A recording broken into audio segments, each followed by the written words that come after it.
Good afternoon, Patriots. Welcome to the American Vision, brought to you and broadcast on the TLBTV network and brought to you by the Liberty Beacon Project. I'm your host, Bill Muckler, and I'm coming to you from Cocoa, Florida, on the beautiful space coast of America. We just witnessed a launch, clear blue skies. It was just perfect for a launch of a spacecraft about an hour ago. And today I am super excited, and I'm just so happy to have as our guest Merissa Hamilton, who is the candidate for governor in the state of Arizona. And I'm very partial to the state of Arizona because my brother lives there and I visit him there and I have some Marine friends there. So welcome to the show, Merissa. So glad to have you with us. Thank you for having me. Okay. When I said you were running for governor, I probably jumped into this maybe a little bit too quick. So I'm sure our viewers, they know about me. They know I'm an old Marine and all the rest of that kind of stuff. And by the way, I wanted everybody to know I wore pink today for Breast Cancer Awareness Month of October. And there was something I've been very hesitant to talk about, is the fact that I've got prostate cancer, and I didn't want anybody to know that. I don't want anybody to feel sorry for me or anything like that. But then I thought, no, I guess what I really need to do is I need to show everybody that no matter what you're going through, you can still get out there and do stuff and try to be productive and try and make a contribution and so forth. So that's why I'm wearing my pink. I'm going to wear pink the rest of this month. So tell us, where are you from originally? And you got to Arizona when, somewhere around the year 2000? And Sure. Yeah, I'm originally from Connecticut. I was born in New Jersey, grew up in Connecticut. I moved to Arizona right after high school in the year 2000. I lived in a small town in Chino Valley in northern Arizona for about a year, and then I moved down to Phoenix, and I've been here since then. wow. So and you're working in the IT field, so you're very familiar with technology and social media and et cetera. Well, I'm on the business side for a technology company. We service customers that are in the retail and food service and healthcare sectors. And so I'm more of kind of a liaison between the technical side and the business side. I help very large companies with their strategies, help to make sure that we can help to cut costs and increase sales and improve their ROI. Oh, great. I just to kind of get things going, I'm the author, and everybody knows this that's watching, I'm the author of 2020 Clear Vision for America. And a lot of people say, well, what are you? Are you a conservative or a liberal, or who are you? And I tell everybody that I think I'm kind of a combination of a constitutionalist and a libertarian and a conservative, and I'm just for we the people. And I kind of got the impression that in reading about you and looking at your Facebook site, that's really the focus of your campaign and your philosophy is we the people, and you want freedom and liberty for everybody, and protecting the people who can't really protect themselves. So I just wondered if you could tell a little bit about why you're running for governor, and we'll just take it from there. Sure. So you are correct. I'm running as a libertarian, and I'm vice chair of the Maricopa County for the Libertarian Party. We believe that people should have ultimate liberty up until they infringe on someone else's liberty. And so with that said, we focus on individual rights and individual liberties rather than states' rights or the power for government. We feel that the best solutions come from the individual. They come from the private sector, and government's role is to protect our rights. It's to protect our liberty. It's to protect the individual and to provide justice when the liberty of the individual has been infringed upon. And so as far as when I take an approach to government and finding solutions to that, I take a similar approach as to what I do in the private sector. I look at what the problem is. I look at what the root causes of the problem are, not necessarily the symptoms. When you try to just treat the symptoms of a problem, then invariably you're going to end up having more symptoms pop up, and then you're going to have to write more legislation to treat those other symptoms. Instead, what I like to do is I like to find what are the root causes of the issue, and then what's the proper place for that solution to come from. Sometimes the solution is not always found in the government. And so in that case, we need to find out, well, why isn't the private sector providing a solution to this? Is government in the way? Is government preventing this from happening? And so that's really the approach that I take is it's not about, putting poor people in a bad situation or getting rid of healthcare benefits or anything like that. It's saying, well, what is the situation that's causing healthcare costs to skyrocket? What are the situations that's causing rent to skyrocket? Why are people not able to be productive and find the jobs or start the businesses or find the opportunities to be able to adequately feed their family and, have a decent vacation every once in a while? Those are the things that I look at, and that's how I go about solving problems. It's not necessarily what law needs to be written or what law needs to be removed. It's what's the problem, what's causing it, and what's the right entity to solve it. That's, I think we're really on the same page. When I wrote my book, I used a few simple philosophies or concepts, and one of them was, I believe that a small, limited government that's close to home is best, and a central government, an authoritarian and a totalitarian government is the far left, is the worst type of government for freedom-loving people. If you want liberty, you can't be under a central government. You have to have a small, limited government that's close to home. And when you're talking about solutions, when I wrote my book 2020, I wrote down 20 solutions that the political establishment has imposed on us, the worst ones. And I looked at each one of them from a business point of view. And what I decided to do was I looked at them like as I was a process management consultant, that I would say, okay, what's the background of this issue and what's the history behind it? And I would do a cost-benefit analysis, look at all the statistics, and then do a root cause analysis, which is what we do, and that's what you're talking about, and then come up with a common sense solution. And it wasn't tied to a specific ideology, but just coming up with a solution for we the people. And I think we're both on the same page on this. I really admire you for your approach to politics and to government. Actually, I kind of hate politics. I'd like to see some good government. and not a whole lot of it either. Politics is an interesting animal. Coming from the private sector and having a strong career and working with a lot of our largest corporations around the country, coming into the political world was an interesting change for me. And what I find is that there's what we see in the public view, what we see on TV, what we see in the media, it's really more of entertainment. It's more of a game. And the things that happen behind the scenes are oftentimes quite different from what we see on TV. And so whenever I'm now looking at politics, I try to, and I look at what's happening in the news, I try to look at, okay, well, what's happening, on screen, and then what's happening behind the scenes, and how do we go about shifting this? And my default, again, goes back to the individual. My goal is to ultimately change hearts and minds. My goal is to help educate people and help them to see that the problems that they have and the challenges that they experience from day to day, it might rest with the government as far as causing the problem, but government may not be the best solution.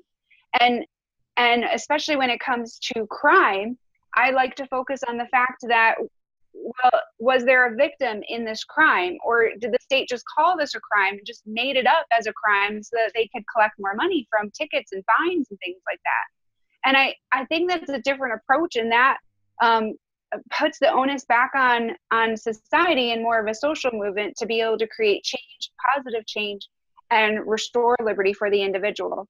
The thing that I'm really excited about is that with modern technology and the changes that we're seeing happening so quickly, You look at Amazon. Amazon was just a company that you might just, buy a product here or there years ago. And now it's a company that's launching all of these new products. They're launching technology that will deliver products from drones. They have technology that you can get your products within a couple of hours. And that's really changed the way people shop and live their lives every day. You look at banking and now everything is electronic. You look at Uber and that's completely changed the way we look at public transportation. And so as technology increases, the thing that I see will happen, the trend that we'll see is that government will become obsolete in so many areas because we'll have these platforms that are evolving and taking care of things. We can have platforms that can have health companies and medical companies compete and cause the cost of medical care to decrease while the service increases. And so I see the role of government shifting quite a bit. And when I am working with, with the public and trying to see what problems we have and what solutions we need, I'm very excited because what I see is that we can put government back into its proper role of protecting rights and providing justice, and then having the private sector create these other platforms that then give us more options, make life better for us, make life easier, and create more jobs. That's great. I just love what you said when you said government becoming obsolete. We know that we do have to have some type of government because we have to be able to protect ourselves from enemies abroad. We have to protect our citizens here in the country. We do need to raise some revenue somehow to operate the government so we can fund some things like infrastructure and that type of thing. But having an obsolete government is really the direction I would love to head in. I never thought of it that way. But when I looked at the Obama administration, for example, they produced over 80,000 pages of new regulations. And I keep asking myself, do we, the people out here, just ordinary people are just working out here and trying to make it and get along with people? Do we need to have 80,000 pages of new regulations to live our lives? Do we need the government to regulate us that much? And that makes no sense to me whatsoever. Yeah, I agree. Are you able to still hear me? Because it sounds I can hear you well. Yeah. Okay, then I'm just going to take this off. Yeah. Oh, great. Yeah. All right. Perfect. Yeah. No. The thing that was just terrifying to me with the Obama administration is that President Obama would consistently say, "Yes, I'm signing to add these new laws that Congress has come up with, but don't worry, I'm not going to use them. But it's important for us to have them if we need them. We're the government, and you can trust us." But the problem is that this sets up a framework and an establishment that then going forward, we don't know who's going to be the next president, and we don't know who's going to be the next folks that are in Congress. And going forward, it just opens this Pandora's box of unlimited power where government then can shift and make some very terrible decisions that really do impact people in a negative way and has horrible ramifications. I think Obamacare was a good example of that. There are some people that say that they reap benefits from it, but there's so many more people that say that it hurt them.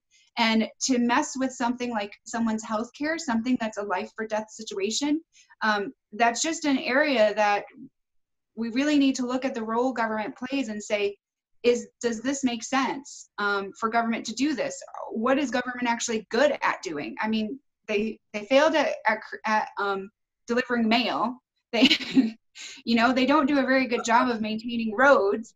They, in Phoenix, for example, the city bought a hotel and lost $50 million on a Sheraton hotel. Who does that? And so should government really be doing these things, or are there better ways? Ultimately, I think people want to just have a way to be able to have the needs met. And what I'd like to see is that us leveraging what we have in technology, leveraging the skill set that we now have developed with millennials, and say, are these the right things for government to do? And maybe should we have them back off a little bit? When you're talking about all these various issues, it sounds very much like what I wrote about in my book. For example, I have a chapter on education. And when I did all the background on it, and then of course I've lived through all this because I'm older than most people around, and I fortunately or unfortunately, I've got this memory that I can remember everything pretty well. And I remember 1979 when we signed in the Department of Education. And that was Jimmy Carter's thing, because he wanted to combine all the education departments from all the various government agencies and departments and form it into one. And the whole idea of it was this was going to help the education in America, help the states, help the students. And it would be about 3,000 to 4,000 people with about a $4 to $5 billion budget. And at that time, we were #1 in the world in all test scores in all areas as far as education is concerned. Now, fast forward to 2017, and we've got a Department of Education that's got somewhere around 70,000 people in it, as opposed to 3,000 or 4,000. We've got about a $60 to $70,000 billion budget, and our test scores are in the high 20s and low 30s in comparison with the rest of the world. So I looked at that and I thought, how did all these people and all this money do any good for America? And by having the central government, the federal government, take over the education of America, we've lost education, and now it's become, and I want you to talk about this if you like, I call them government indoctrination centers. Yes, I agree. Okay. So our education system was designed for an era that's already passed. It was designed for an era when, large manufacturing companies were beginning, and the world of machines were beginning. It was designed for the late 1800s and early 1900s. And it basically has been set up to be kind of a factory that turns out people with a certain level of knowledge in very specific categories. But the things that we need to know modern day, school certainly doesn't prepare people for. School doesn't teach you how to file taxes. It doesn't teach you how to manage your money. It doesn't teach you how to buy a house. It doesn't teach you how to do job interviews typically. It doesn't teach you how to start businesses oftentimes. And with the skill sets that we have, we're in an era now of imagination and creativity and innovation. And so if you're putting children through a factory and basically killing the creativity out of them, you're destining them to not be prepared and be able to handle the economy that now exists. We have an economy where we compete globally. My counterparts in my industry are people from all over the world. And so we can't pretend like we live in this little bubble and have this one-size-fits-all education system. Not to mention that we're completely forsaking the individual needs and the individual talents of our children. And so rather than taking the best of the best that our children can offer and preparing them with that, instead we're saying, no, we're going to put you inside this box and kill all of the great things that make you unique and make you an amazing individual, and we're going to make you feel bad that you have those talents because it might make you a little bit more antsy. It might make it where you're not so good at testing. It might make it that the way that we teach math might not be the best way for you to learn. And rather than having a system where we can leverage the technology and the expertise and the solutions that we have now today, we're really I feel like our education system today more and it's going to sound rogue, but it beats the dreams out of our kids. And it's also very disheartening for our teachers, because our teachers, they recognize the needs that their students have. And rather being able to be creative and fulfill those needs, they are forced to be under this archaic system that clearly doesn't work anymore. And we have teachers in Arizona leaving by the hundreds. The last numbers I saw is we had over 1,000 teachers leave this year. 1,000 teachers. We're understaffed in our schools. And so for government to stay on course, to stay thinking that government knows what's best for our kids, I think the experiment's over, and we need to change course. That's interesting you say that, because I've talked to many teachers that I know, and most of them are so disappointed and discouraged by the education system and the way it's operated today. And I kind of wonder if it's partly because of the NEA and the union, and so in some cases, some teachers can't be fired, so they just put them someplace and they don't teach, and education costs continue to rise. And we look at some cities and states like New York, they're like last in education of 50 states, and they spend the most money per pupil, somewhere around $15,000 to $20,000 a year. And then you take a state like Utah, and I'm not sure if I remember what Arizona is, but they spend like around $6,000 to $8,000 a year per student, and they're #1 in the country. So there must be something to this, and what you're saying sounds like the right approach and the right solution to it. That's the direction we need to go into. But what's happening today is we have a political system. You know this better than I do. It's like having the NFL with 2 teams, and that's what we got. We got Republicans and Democrats, and if you belong to another party, you can't even get in the game, so to say. And for example, as a libertarian, it's very difficult for you or anybody else that wants to run to even get on the ballot. You have to go through and put up a certain amount of money, and you have to get so many signatures. And I was looking at your website, for example, and I thought maybe we get a plug in for you in this. I didn't know, I'm in Florida. Can I sign up on your website as a, I don't think I can do that I'm trying to think of the right word, and my brain's locked. Sure. So you need so many signatures.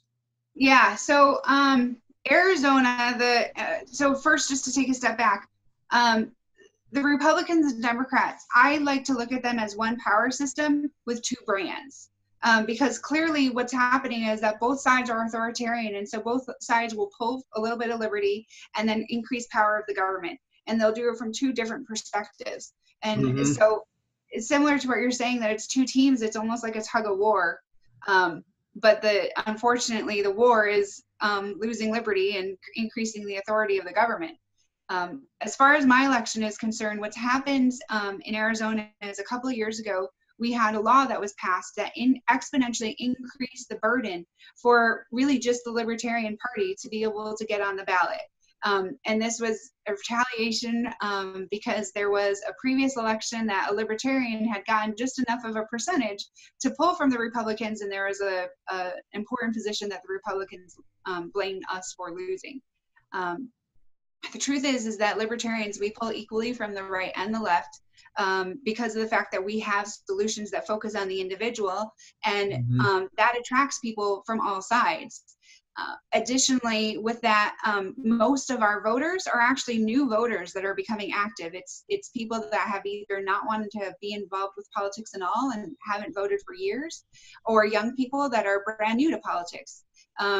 And so for my election, I have to it's going to be somewhere between 3,000 and 4,000 signatures that are qualified signatures, but it can only be from libertarians and independents. And I can get donations from anyone in the country that's a citizen, but I can only get signatures from people that are in the state of Arizona. But for the Republicans, they only need 5,000 signatures. So only about 1,000 more than what I need. But they have over 1 million people in Arizona that are registered as Republicans, almost nearly 2 million, I think. And the Libertarian Party in Arizona has a little over 30,000 members.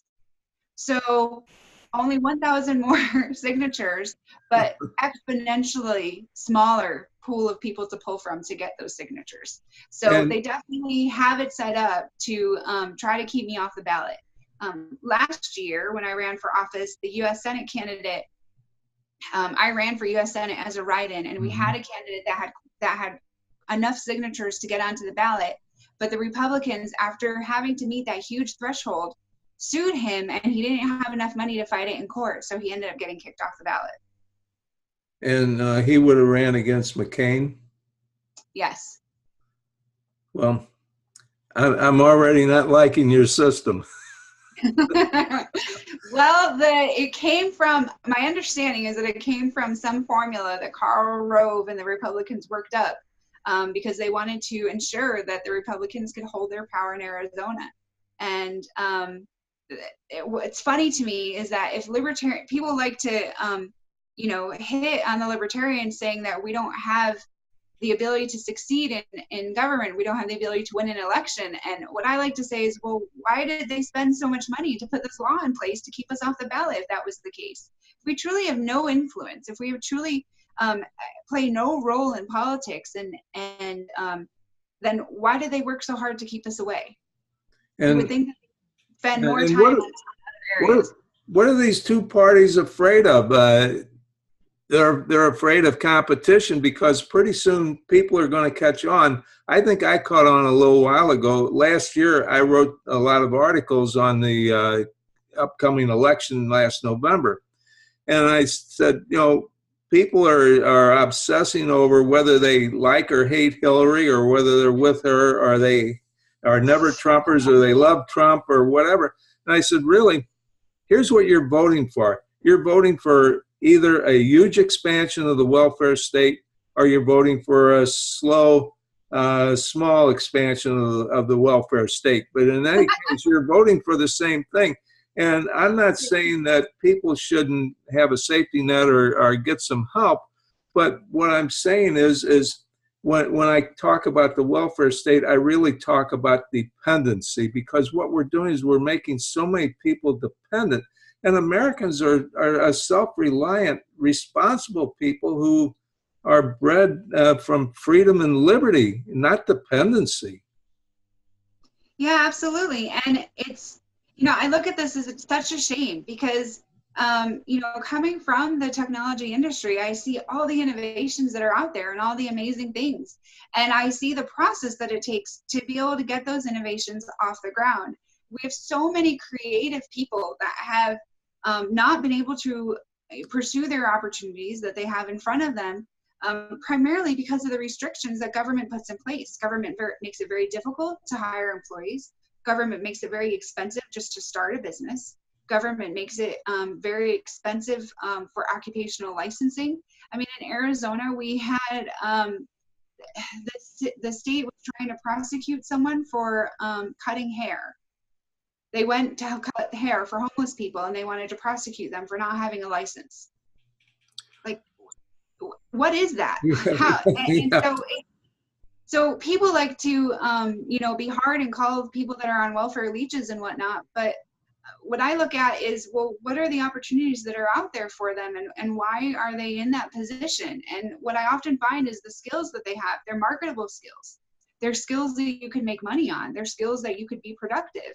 But the hoops that someone has to go through to be able to use those skills and make money off of it legally are just absolutely tremendous and ridiculous. And it's holding people back. It's hurting the wealth of the folks in this nation, and it's keeping people subservient to the government. And that really, I think, is the Republican and Democrat Party, what would you say, their goal or objective is to control people. I'm really convinced of this. And for example, on your Facebook page, my brother who lives out in Buckeye in Verado, I think it is, I had him, friend you, and you friended each other. Now, he's a Republican, and so is my sister-in-law. But I think they're pretty disenchanted with everything. And when we talk about libertarian things, so what's he going to have to do to, and he's going to watch, I know he watches this because he wants to see what I'm up to. He's probably going to say, well, I think I would like to, sign up for you, but he would have to change his party affiliation to what, independent or libertarian, in order to do that. So this is how silly this is. To sign my petition, someone could change to be an independent, but they won't be able to vote for me in the primary. Exactly. They can only vote for me in the primary if they're registered as a libertarian. Exactly. And so we have over 1 million people registered to vote as independents in Arizona, and they have no way to be able to truly participate in the primary from an independent perspective, because They have to choose, they can choose then between the Democrats or the Republicans, but they can't choose the Libertarians. So we put ourselves in a situation that we don't have choice when it comes to elections. And then Americans are like, oh my gosh, how is it that McCain's getting voted in again? Well, it goes back to the laws. It goes back to government. It goes back to the restrictions that are in place. And as long as we have so many people that are staying apathetic and, you know, saying, well, I have too many things on my plate. I'm just trying to, you know, live my life and work and get by. And I understand those struggles and those hardships. But if we don't have people that are actively participating in the election process, then we will continue to have the same government. We will continue to go down the same path. We will continue to have the same politicians come and have the same bad laws created, and we all end up being the victims of it at the end of the day. I wanted to ask you another question that I talked to my brother about. Is the major newspaper in Phoenix is the Arizona Republic? Have I got that right? Yes, that's correct. Okay. Well, I've got, you know, 50 states and all these cities and trying to remember everybody's newspaper. So my brother's, he reads the newspaper every day. I have not subscribed to a newspaper in probably 15 years. I just ended mine. But he reads it because he's kind of like me. He's a sports nut, you know, and he likes to keep up with the sports. So he gets the paper so he can read the paper in the morning. He's like me. He's retired. So his wife, my sister-in-law, said, if you want to drop the subscription to this paper, you can do it anytime you want. So there's a typical person who is saying, I don't like what they're feeding us anymore. You know, this is not good, you know, with what they're telling us. And really what you're saying is, I can sum it up as this: the political establishment has established themselves in such a way that they're the only ones that can really be in a position to win elections and govern, and they've pretty much locked everybody out. So when people say, well, we have to have a two-party system, I'm saying, well, that's your paradigm, but I think you need to bust your paradigm. I think, you know, we should be able to have as many parties as want to get involved run. Isn't that what America is all about? Is about freedom and liberty to express yourself. Sure, but I don't think that the blame for this solely rests on the government. For example, in Arizona, 50% of our population doesn't vote. 50% of our legal voting population, they don't show up and vote. And so part of that does have to do with us as citizens and taking responsibility. You know, the only reason why libertarians would be, or the Green Party or independents would have a difficult time winning is because of the fact that the people that truly have those beliefs, people that are truly libertarian, or the people that are truly green or truly independent, rather than voting on principle or voting or participating in the party that best represents them, instead they defer to the lesser of the two evils, is how they look at it. So as long as we have this mindset that I have to be part of the lesser of two evils so that my vote counts, then we're going to continue to have the same system. And what I find is that your vote doesn't count only if you vote Republican or Democrat. And that's the reason why I run as a libertarian. Last election cycle is a good example of that. I ran for U.S. Senate as a write-in candidate. It was basically a 2-month stint. The government didn't even count my votes. I still have no idea how many votes I truly got because the numbers that they presented, just, they don't add up. It's very clear that there was not a thorough job done there. It doesn't mathematically add up, even if you use Common Core math. But the impact that we had was huge. We were able to, my biggest issue that I focused on was the issue of DCS, which is known as Child Protective Services around the nation, abusing children. And I focused on that, and I campaigned on that for 2.5 months. And it was enough, it drew enough of attention and got enough of the public involved that it forced the legislators to have to run legislation on this issue. And not only did the legislators sign it or pass it, but the governor also signed it. And this was something that they had been thoroughly opposed to for the last decade. We could not get it through. And And I find that that is the power of having that third voice out there, that third voice of reason and common sense.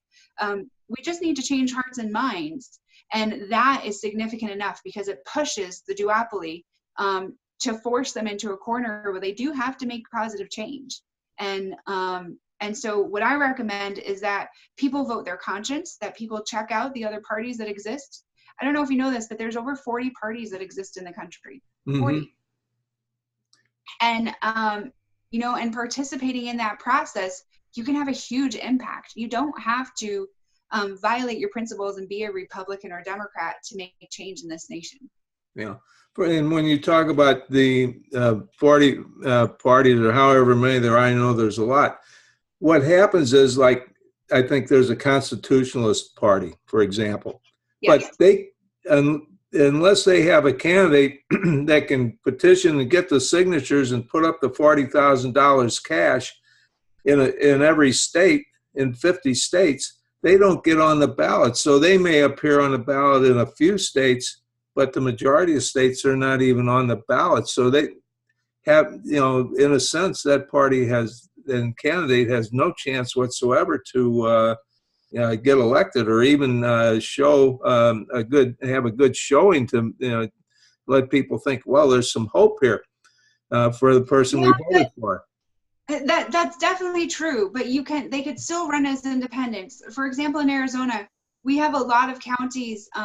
We only have 3 counties that have ballot status for the Libertarian Party, and the remainder of our counties are all, you know, they all have to run as independents if they want to run for office. And yes, it does make it difficult. Yes, it makes it hard for them to be able to run. But for example, there's nonpartisan races, local races like the school board, or any of like the water district positions. Our mayor, for example, and our city council, those are all nonpartisan races, and you can win that without your party getting on the ballot or having ballot status. Because anyone can run in that position. It doesn't matter what party you're part of. So I would recommend for those smaller parties to focus on those nonpartisan races, focus locally, because you'll make such a huge impact. And at the end of the day, all politics is local anyway. Yeah, I agree. When you're talking about 50% of the people voting, and just in general terms, in the last elections going back to probably the year 2000, the popular vote has been almost identical from both political parties. For example, in the last election, both candidates got somewhere around 60 million votes. And I've been doing a lot of research, and I got a lot of people feeding me information on the voting fraud in America is really rampant. It's unbelievable how much there is. And so if we have roughly 60 million or so people voting in the election, that's about, say, 125 million people voted. But we've got 320 million people in this country. Now, some of them are kids and some of them they can't vote or whatever. But it would seem to me like we should have at least around 250 million people that should be eligible to vote if they all went out and registered and voted. So yeah, we got 125 million, and we got somewhere around 250 million. I know I'm just talking in general terms, but that's still roughly 50% of the people do not participate in the elections. Yeah, no, to be honest, the establishment counts on that. The establishment counts that half the people are not going to show up. And so, you know, when I'm working with Republicans and Democrats, and I'll bring up an issue, they'll say, yeah, but the voters don't care about that. The rest of the people that don't vote care about it terribly, but the people that show up to the polls and vote, they don't care about it. And so that is what the politicians focus on. They will make decisions based on the fear of them not being able to be reelected. If we had, like in Arizona, if we even had just 80% of the people that are eligible to vote show up to vote, it would overwhelm the system, and it would force, just by the sheer numbers, it would force the electoral process would have to change, because the system is not designed to be able to handle everyone showing up and voting, to be honest with you. It would require us to create more transparency to the system. It would require many new innovations to the process overall. And so whether or not someone likes, has a favorite candidate or not, or has a perfect candidate, look at the entire slate of people. Don't just look at the Republicans and Democrats. And even if you show up and just do a write-in of, if someone just wrote in someone's name, there's an associate I work with here locally. His name is Reverend Jarrett Maupin, and he's helped me a lot with the DCS issues to help make some changes within the policy and legislation and advocating for parents. In the last city council election, he was not running, but he's a public figure, and he had people that kept coming up to him and asking him, when are you going to run for city council? And I wish I could vote for you for city council. And he said, okay, well, write me in. The elections office came back and told him he got over 300 votes, and he was not even listed as a write-in candidate. Yeah. As far as your election is concerned, it's November of 2018. I believe November 6th or something like that, 2018. So you have almost a year of campaigning. Now, will there be a primary for Libertarian candidates, or are you unopposed? Yes. No, there will be a primary for Libertarian candidates. We have 3 people running for governor, including myself. And so there will be a primary. We will have an election, and that happens next August. But signatures and everything like that, I believe that all needs to be turned in by the end of May. So you're competing with 2 other candidates for that 30,000 registered libertarians. Yes, that's correct. Which makes it even more difficult for you to be able to get on the ballot just for the primary, it would seem. Yes, the biggest challenge that I'm going to have is getting on the ballot. Once I secure the ballot, really, I don't think I'll have much challenge in the primary itself, but just getting on the ballot is really the biggest issue. Well, I wish I lived in Arizona and I could vote for you, because I like everything you're saying. We're on the same page on this. And I talk to so many people and they say, oh, those libertarians, they're the people who want drugs. And I said, well, wait a minute. That may be, some libertarians are for decriminalizing drugs and so forth, but you're missing the entire point. But that's people's paradigms. People get locked in these paradigms. It's kind of like I talked in one of my earlier shows about breaking paradigms, and I talked about how Galileo believed in heliocentricity, that the planets, and the moon, the planets all revolved around the sun. Where back then in the early 1600s, everybody thought the Earth was flat and the sun just kind of went back and forth across the sky, right? And the sky was held up by 2 mountains on each end. And right. And you know what they did to him? They put him in jail. Not in jail. I guess he was subject to house arrest and could never leave again. And they just completely discredited him because he had a great idea. And so I'm listening to you. You have a great idea. What we need to do is we need to get people to break their paradigms and open up their eyes and say, hey, there are other ways, or other ideas, or other approaches. And other than that, I don't know how else we can get people to start thinking outside the box, which is really what breaking paradigms is all about.